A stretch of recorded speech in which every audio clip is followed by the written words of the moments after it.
and welcome to Wildly Curious, where the questions are unhinged, the science is real, and honestly, we're just getting started.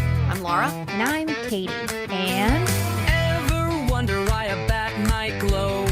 Or how frogs made it to space long ago?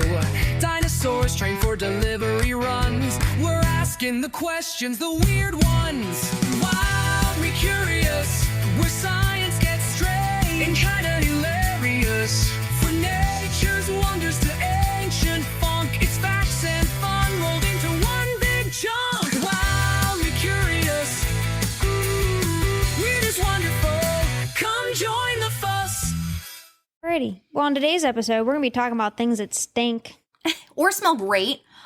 Or smell great, yeah. Smells in general. Good smells, Yes. bad smells, and how they play an incredibly important role in our lives, even though it may be oftentimes underappreciated. Because I feel like sometimes a good smell is underappreciated too. You don't really take time to appreciate it. Because I definitely think if you're like playing a would you rather game, what would be the sense that most people would be like, I could live without it? Smell. Yeah. But yeah, so it's underappreciated for how important it is. Yeah, my aunt can't smell. My mom can't smell very good at all. Yeah. She always asks me to smell stuff. If it's like good or I can't bad. remember what happened. I can't remember if it was like she got sick when she was a kid and then just could never smell again. But it's like my aunt has no sense of smell whatsoever. So it's to the point where she has to, like picking out perfumes or whatever, like she has to have somebody to go with her because she has zero sense of smell. My mom has one. It's just not very good. And she's always been like, she said she's just born that way. But, and like really little research has been done on smell. From like doing this episode, you're like, wow, we do not know a lot about this sense. Okay. I'm glad it wasn't just me because I was going through it and I was trying to find. So Laura and I are going to divide this episode up. Laura's going to talk about good smells. I'm going to be talking about the quote unquote bad smells. But yeah, I'm glad it wasn't the only one that I was like, man, there's stuff out there, but nothing. It's not as like concrete as vision. Yes. Like, or you know what I mean? Like, yes. I think one, it's because it's underappreciated. It's also under-researched. But unthankfully, COVID has brought an entirely new thing. There's so much more research on smell now because of COVID's impact on everything. No, that's true. So at least like we are starting to uncover more, but it is a complicated sense. So on that note, I'm going to explain how does your sense of smell work in its most basic form. Yes, like slightly deeper, but not like going into neurons and stuff. Yeah. So smell. Tiny invisible molecules and chemicals that float through the air from all sorts of sources. Could be food or animals, other people, flowers, everything. Everything releases these molecules and chemicals. And when we sniff, many of those particles go up into our noses. Depending on how many particles go in each nostril, we can sometimes detect the direction of smell, but that's not very easy for humans. Like, we're not very good at being like, it's over there. I think I've said that before on the episode. When I was pregnant, I swear to you. Everybody turns into a bloodhound a little bit. Oh my goodness. Laura and I were working at the zoo together when I was pregnant, and there could have been a food truck on the opposite side of the zoo. And as soon as we stepped outside the education building, I was like, French fries, bacon, cheese toppings. Like, it was like so particular. It was, or like bad smells are so much worse. Yeah. So because again, we had that bird that was quarantining in our office, and to this day, I cannot take the smell of bird bird dander. Yeah. Because it was so overwhelming. Because my nose was just heightened aware. Yeah. Yeah. Yeah, I definitely was able to smell like the fridge opening in another room. Because it's not good smells necessarily either. Just you're like, oh, I didn't even know the fridge smelled like that. Yeah. So chewing and drinking can also send molecules up the back of your throat to the back of your nose, which I guess I knew, but not really how it worked. That when you're chewing, it's not just your taste buds. Of course, your smell is impacting your sense of taste. I did know that. But how it works is that it floats up there and the receptors at the back of your nose are detecting things. Which makes sense because if you have a head cold and your head is all stuffed up, that's why you can't taste as well. You're because don't even bother trying to enjoy those foods. Yeah, right. So those molecules then attach to special olfactory sensory neurons in our noses. And we've talked about neurons before. There are little messenger cells. So in your nose, and then they send messages like beep, beep, beep, beep, beep to the olfactory bulbs in our brains. Millions of these cells with around 400 varieties of these cells that uptake specific molecules. So you have millions of little sensory neurons in that nose. And there's 400 different types of them. So depending on which ones light up because they're picking up, they're like coded for their own sorts of molecules. Depending on how they light up, sends a certain type of signal. So wait, how many receptors did you say we had? Millions. But 400 how many varieties of them. Okay, how many does that compare? Did you like compare that to a dog or something at all? No, but it's more. I mean, I know it's but more, it's not. It's not as much. We actually have more than people think. Okay, They're not all utilized either, which I'll get into. Okay. So messages from goes to the olfactory bulb. Messages from these bulbs are then sent to other areas of the brain, including ones that store memories, giving us the experience of smell. Okay? Yeah. So because it truly is an experience, because it's different in context and all that stuff. So this makes smell, memory, and emotion intermingle and are very unique to this sense. In no other sense, of course, if you see something, you remember something, but your brain parts for your emotions don't light up quite the same. Yes. It's so much more sensitive. Yeah, so I talked about a little bit about that, so I might as well talk about that now. So your sense of smell is the only sense that we use that directly goes, was it to your prefrontal cortex?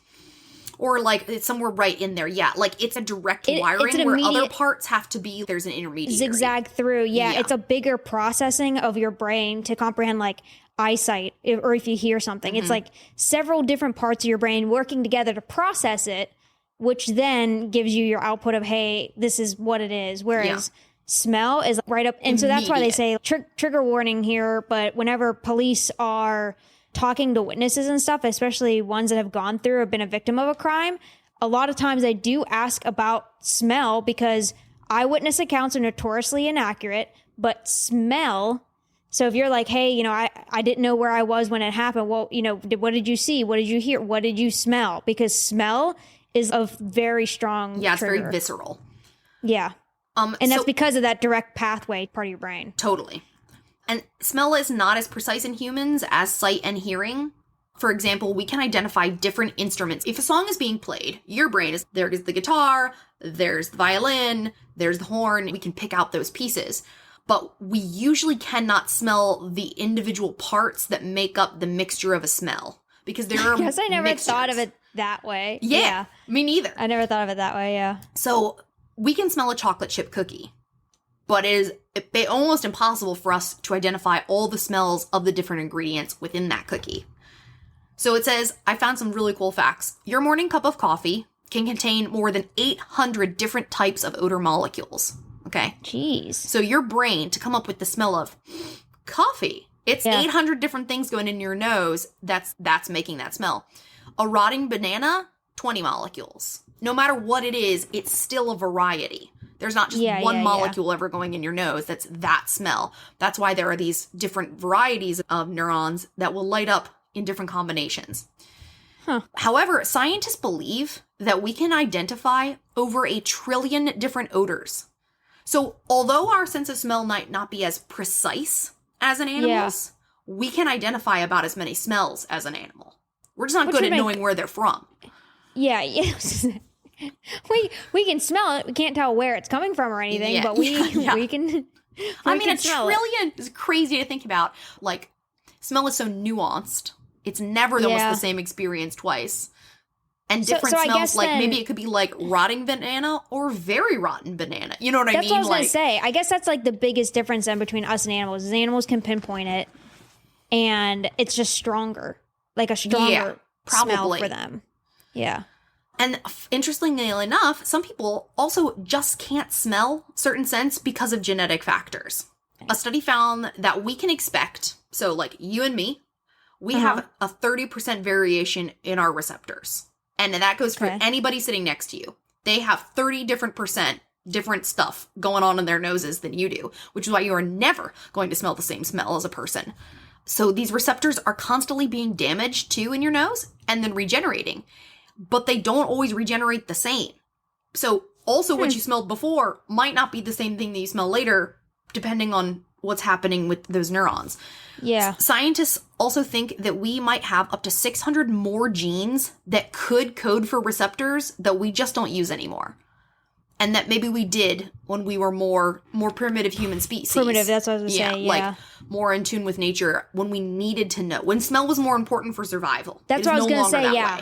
Yes, it was way more important. Whereas now, if you think about it, smell is one of the least important survival things for us. Like, it's just not important, but not necessarily life or death in most careers or jobs. Yeah. It's more of an indicator, but it's not going to save your life kind of thing. A smell of a chemical that, oh, hey, like a gas leak.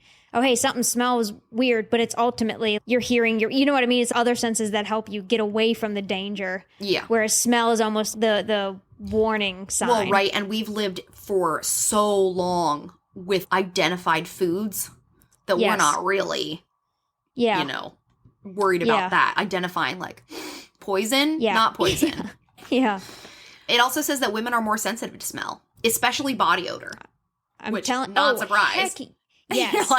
Yeah. Which, good for men. I'm glad because then they can't smell. But women are like, absolutely not.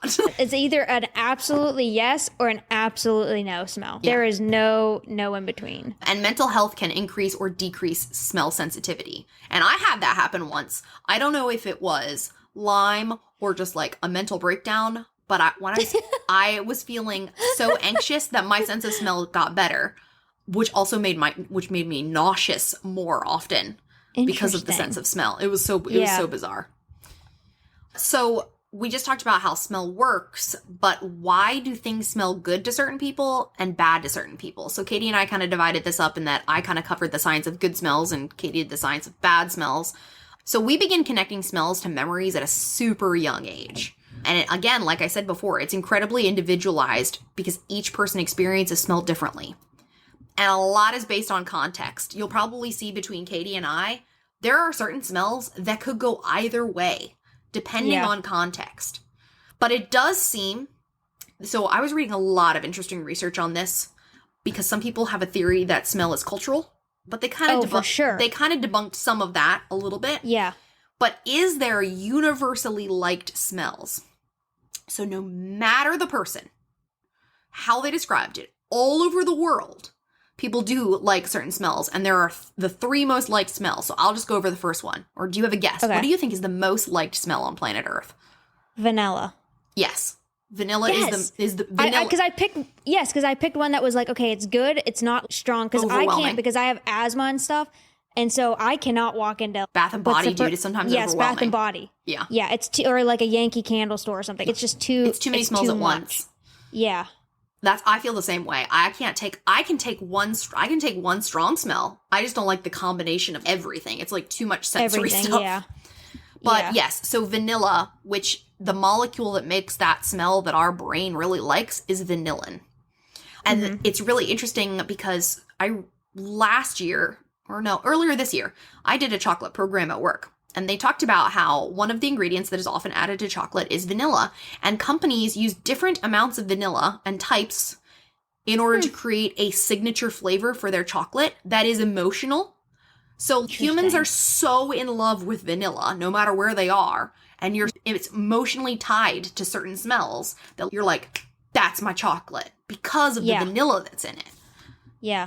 I can see that because, so I'm, again, originally from Pittsburgh, and there's a chocolate company there, Sarah's Candies, so of course you have the other side of the state, Hershey. Yeah. Which is such again, not a knock on Hershey. It's not horrible, but it's such a distinct, it's certainly not difference. Small batch chocolate. Yeah. Correct. Yeah. It's such a huge difference. Now I'm going to have to be like, what's your vanilla concentration? What's your signature vanilla? How do you trick us into liking it so much? But yeah, vanillin. Interesting. Alrighty.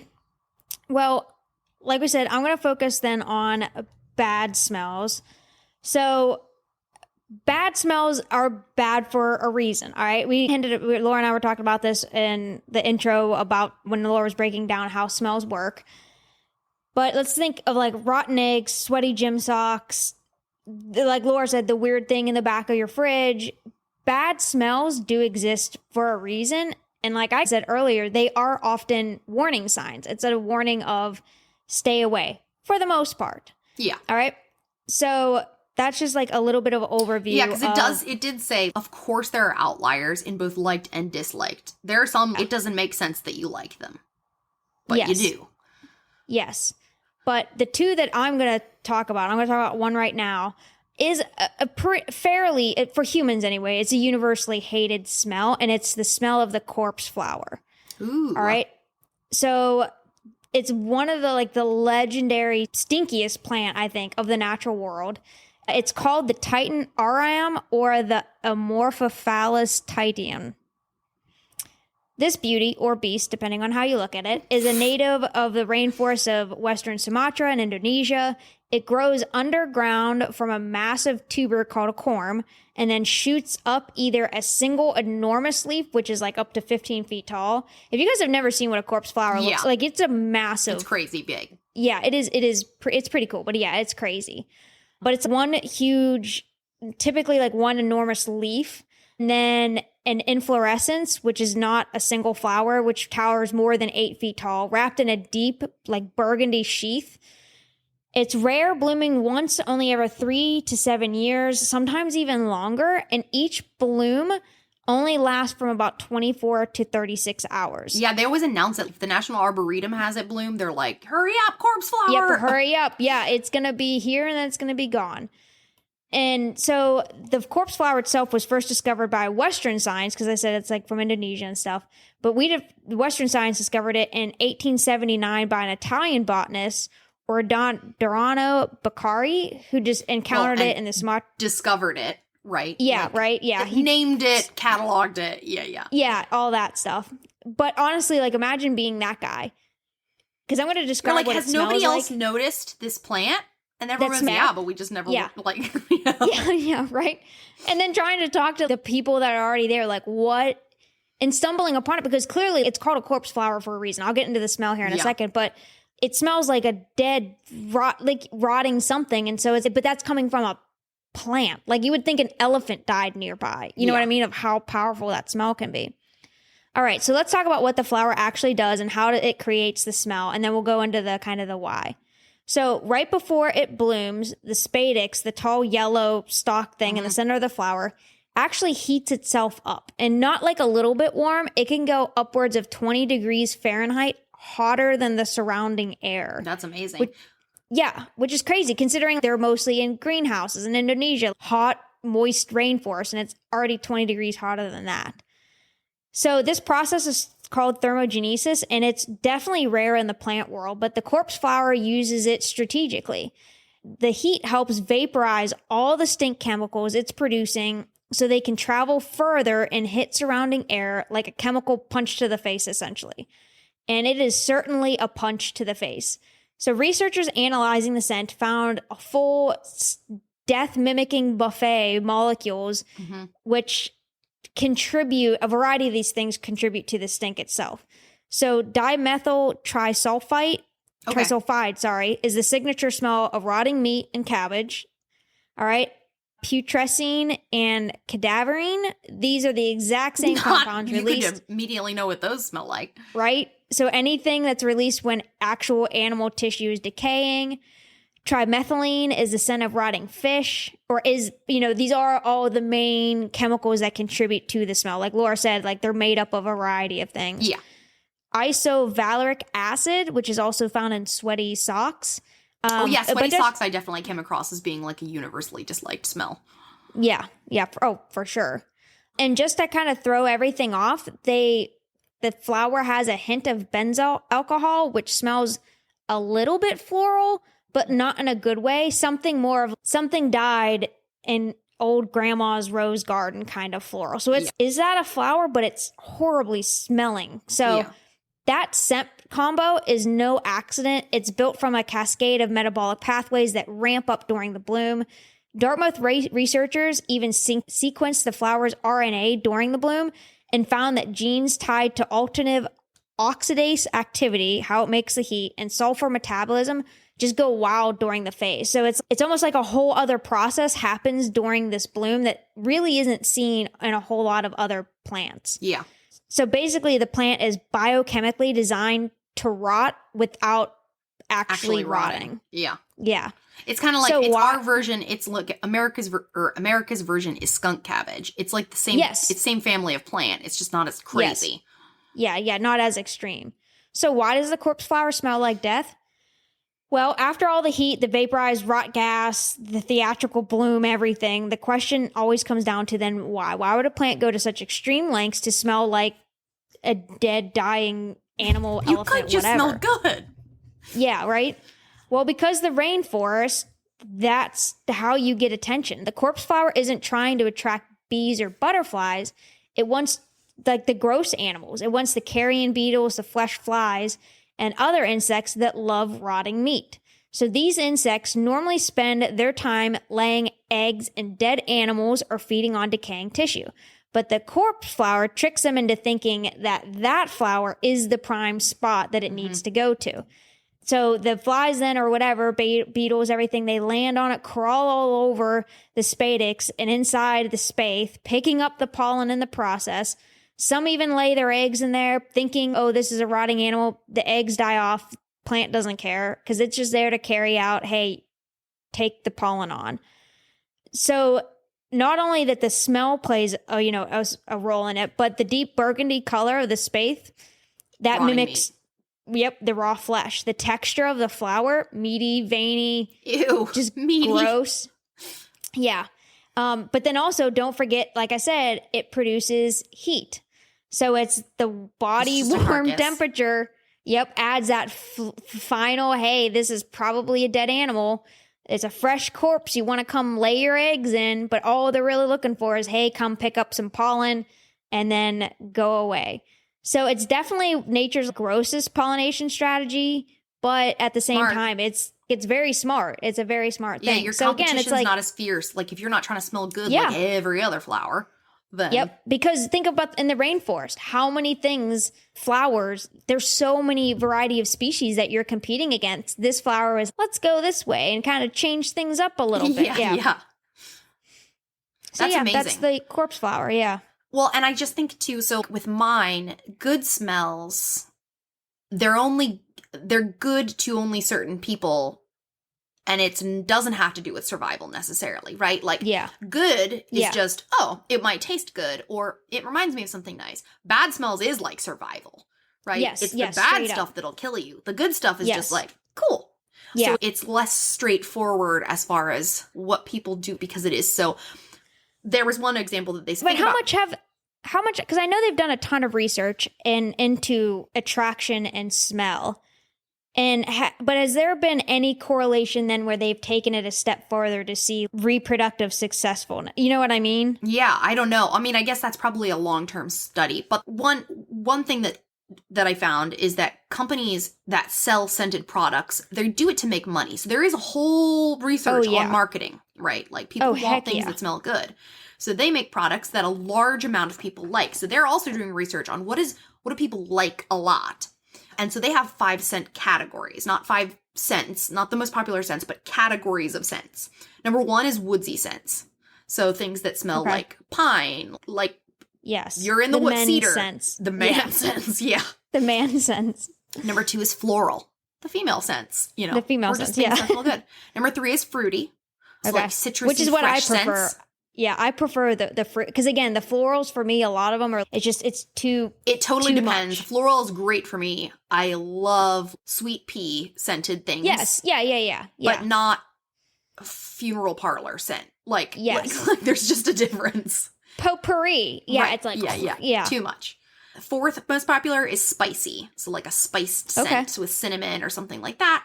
And then number 5 is food. Anything that has to do with food makes people remember food and they want it. Like, so Yeah. sugar cookie and, honey and things like that. And, I had said it's very context based. So like, for example, the molecules that make up the scent of Parmesan cheese, if you just bottle that scent, which they actually have, Everything you could have picked. that was their Parmesan cheese. example. Parmesan cheese. Totally. So because some of these researchers, they've literally bottled scents. And if you just give somebody the scent of Parmesan cheese, now if you're at an Olive Garden and you're watching them freshly grate that Parmesan, you're like, that's a great smell. But if you are just Parmesan cheese, Yeah. that smells like BO. Yeah, Like, if you're just wearing it it's as just body context. spray. Same Yeah. with baby poop. Baby poop is inherently a bad smell unless it triggers your maternal memories, and then you might be nostalgic about baby poop smell. Like it's really weird the way that it works. Yeah. So I just wanted to finish up with the 2 other most popular scents. And again, these are just molecules, and they did this test by like bottling these molecules. So whereas you're getting like this is a disgusting smell cocktail. These are these are just pure flavors of scent. Yeah. So number 2 is it's a fruity pineapple-like smell made of ethyl butyrate. So pineapple-ish smell. Of all the fruits, pineapple smell pretty dang good. Yeah, it does. And then I'm definitely the citrus. Yeah, like growing up, I was the cucumber melon from the from the Bath and Body Works line. You know what I mean? Mine was the honeysuckle 90. Or sweet pea. Yeah, honeysuckle or sweet pea. I love honeysuckle smell. And then third is spicy floral. So like lavender. Which I actually don't... lavender would be a spicy floral? It's considered spicy floral, and it's made of a compound called linalool. Okay. That's the third most popular smell. I like the smell of lavender, okay? I do not like the taste of lavender, and I think lavender is overrated. Yeah, I don't. Lavender was always one where... Because it's supposed to help calm and relax you. And I think it's because it's a floral thing. If I would ever get bath salts or something, it actually gives me a headache. And that's, for me, that's my biggest thing. Besides, used to have asthma and stuff, and so those scents are just like too much. But I get lavender is one 10 times out of 10 I'm gonna end up getting a headache with it. Like it just, I don't know really what it is about me. Actually, I was thinking if I want like a relaxing smell, it is probably something a pine or like Princess Dirty Toes over there. Like, I crave the woods. My woodsy smells, or like like Christmassy smells. Oh my gosh. Yes. Right? My favorite like nostalgia smell by far is a lot of candles make them. It's like a spiced apple one. Like the spiced apple. Because that's like a good Christmas smell. And I love Christmas. Bam, I'm right back there. Yes. Well, and so I was thinking to myself as I'm writing this, okay, if I had to choose top 5 favorite smells, I was like really struggling. But I was like, okay, honeysuckle. Because if there's something about that flower that just smells so good and like summertime. Yeah. The woods after it rains. So like that earth smell. Not even like not the stone, like, what's a petrichor. Not petrichor. Like the actual earth damp smell. Old Spice. Not the rain. I want wet earth. Old Spice, the deodorant. My grandfather and both my parents used to wear that. So it's like very nostalgic.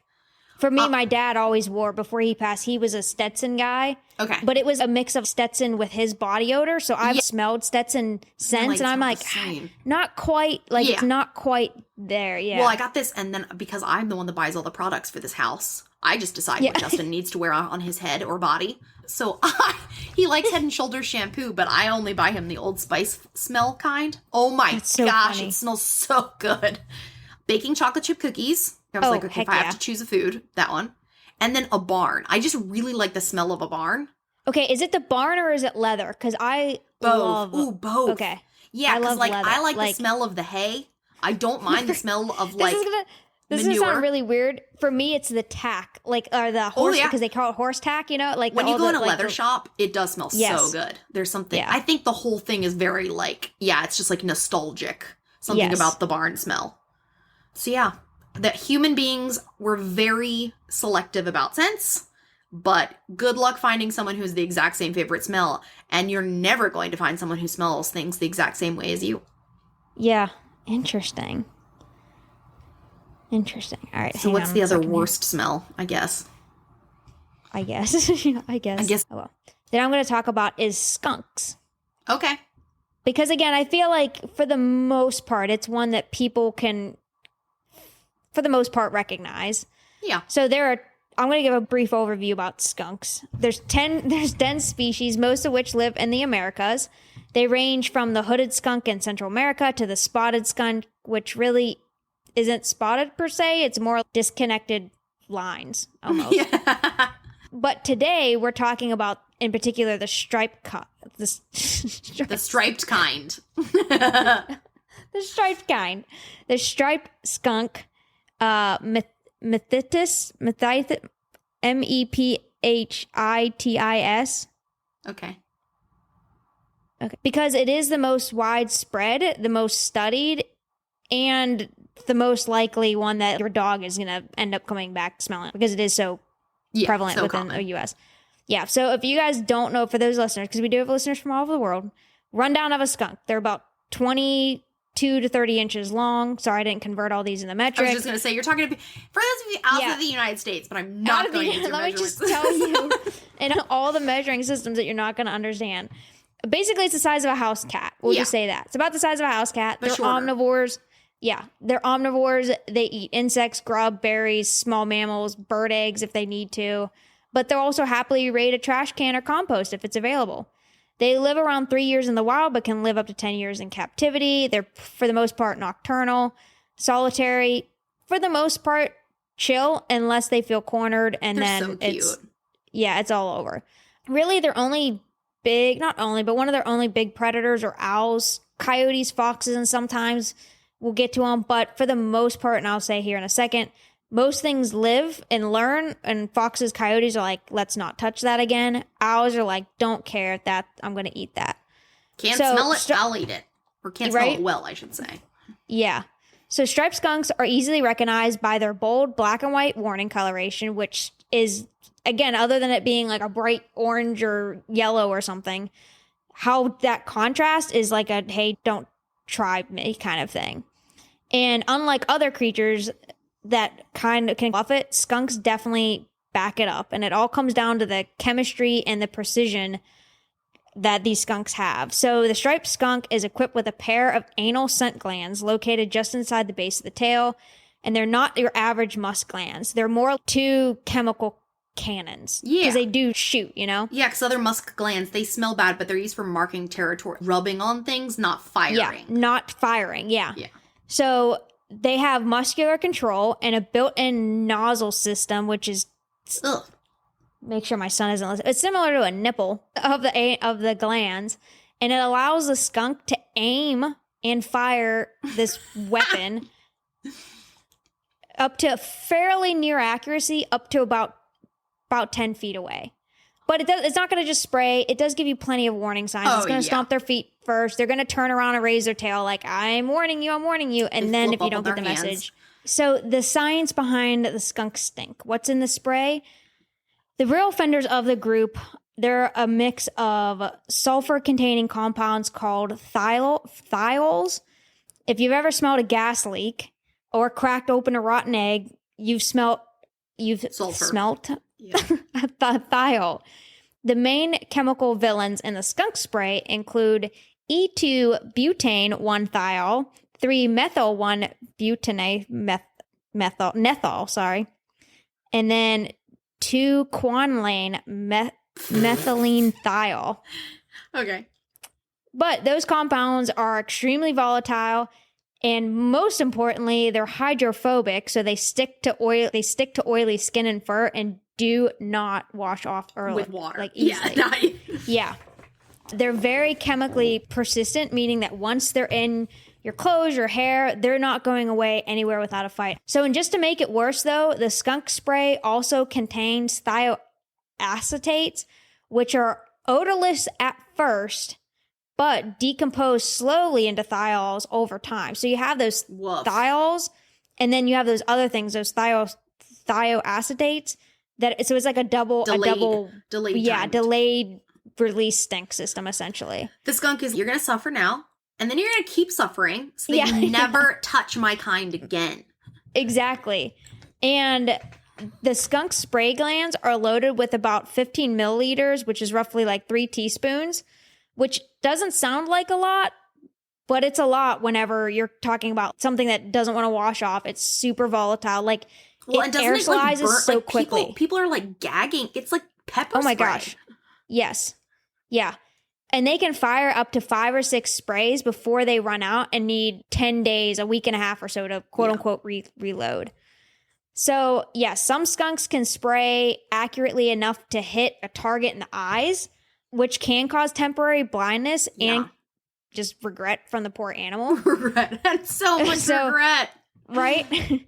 So why does a skunk do this? I feel like it's obvious. Yeah. But they go to such great lengths because it really doesn't want to fight. It wants to avoid conflict altogether. Skunks are, for the most part, slow. They're very low to the ground animals, without claws that are really built for combat or legs built for running, really. Have you ever seen yeah, I mean, they're really adorable, but they're not like predator big fighting animals. Yeah. Yeah. So again, the coloring that they have, everything that they do is just like a please stay away from me. And like we said earlier, great horned owls are one of the very few predators that will still go for it time and time again. Whereas most other animals, once because of the lingering effects of why is it so effective? Because who wants to go through that a lot? It's literally psychological warfare. Like the skunks are psychological warfare. Everything else of just, I'm never going to go near that. I'm never going to touch that thing again. And the other things are creeping up on a skunk, and it's pretty hard. Skunks have great hearing and an amazing sense of smell, so it's hard to sneak up on a skunk. But like an owl, it's death from above. They don't have time to unload, right? Like exactly. Yep. So that was the skunk one. So to wrap up all of this smell stuff, Laura talked about how, and then we gave examples of good and bad smells. So I just want to talk for a second about, very briefly, on why smell obviously is so important. And I feel like we've touched on a lot of this because a lot of it, whether it is good or bad, it's survival. It's either how you detect danger, or it's how stuff we didn't even talk about. How do animals find mates? How do they locate food? Why is this giving me a thumbs up? That's amazing. I don't It just like, what just happened? I don't know. It's not doing it anymore. No, it's not doing it anymore. Just one thumbs up only. You only get one thumbs up for you. A thumbs up just appeared on the screen. That was But yeah, so it's how animals find mates, that they locate food, avoid poison, and yes, even recognize each other in the wild. Yeah, but it's definitely even for more humans. Even for humans, it's still a ginormous role. Absolutely. They still think it plays a role in mate selection. Absolutely. We might not even know. 100% plays a role in mate selection. Yeah, we're not even always aware of what we're smelling, but psychologically it's doing stuff to us. Yep. So, and like we touched on earlier, like smell is emotional. Like we were talking about, it's the only sense that really does go straight to the limbic system, which controls our brains. Like it's our emotional core of what our brain does, the processing and everything. And so again, that's why like the scent of sunscreen, for instance, that certain sunscreen, you can be like, oh, the pool, oh, the sun. It just, it hits on that. And it's instant, and it's not, it fades. Instant. Like people sometimes have a hard time remembering the way something looked, like you were saying, but like smell is something about smell. It never goes away.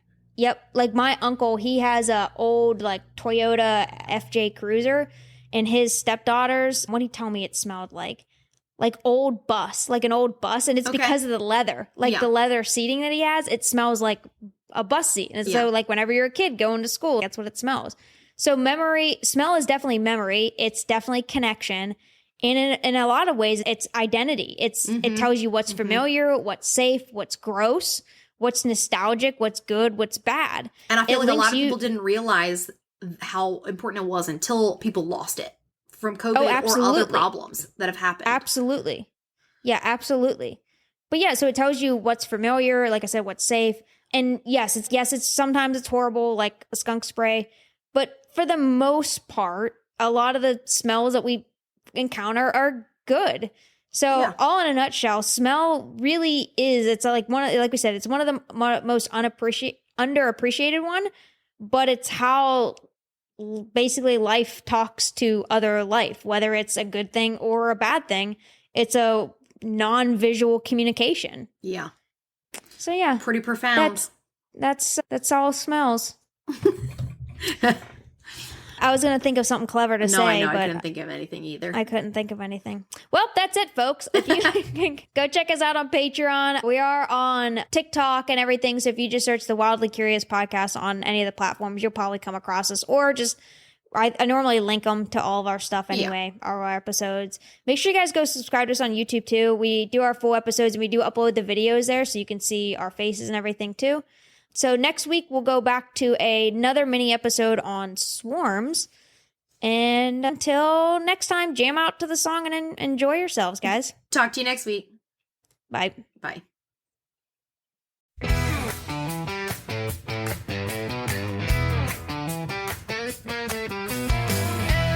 wonder why a bat might glow? Or how frogs made it to space long ago? Dinosaurs trained for delivery runs. We're asking the questions, the weird ones.